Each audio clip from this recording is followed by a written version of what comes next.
Почитувани, Зоран Заев започна со реализација на планот да ја направи својата партија држава, а државата своја партија.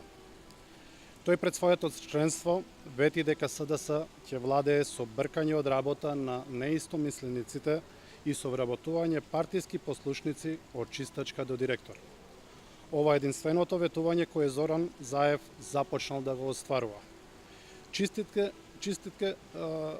Чистките на СДС започнаа од сите оние кои немаат членска книшка од партијата како своја втора лична карта, како што бараше пратеникот на СДС Куртот Дудуш. Директорите на институциите се жртви на политички прогон и етикетирање со фашизоидна реторика и без законски основ се отстранети од своите работни места и покрај тоа што многу успешно ги водиле своите институции.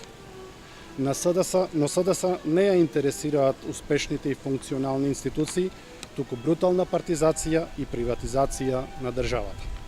1500 членови на сите управни и надзорни одбори на јавните предпријатија, здравствените установи, центрите за социјална работа, агенциите и други правни лица, без исклучок, беа сменати во една секунда, со што СДС и Заев ги парализира сите овие правни субјекти.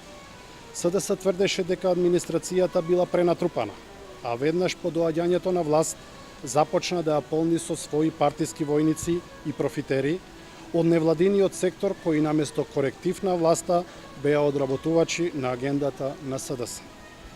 Сите овие дилетантски акции на СДС ќе ги платат македонските граѓани со повеќе од 100 милиони денари годишно, кои СДС ги испланира во новиот буџет за привремени партиски вработувања на војници и нивни послушници. Граѓаните се во неизвестност за својата иднина и за иднината на државата, гледајќи и ваквите недемократски и срамни потези на владата на Заев и СДС. За само еден месец и пол СДС започна да воспоставува режим во Македонија, но отпорот од народот ќе го почувствува многу брзо. Благодарам.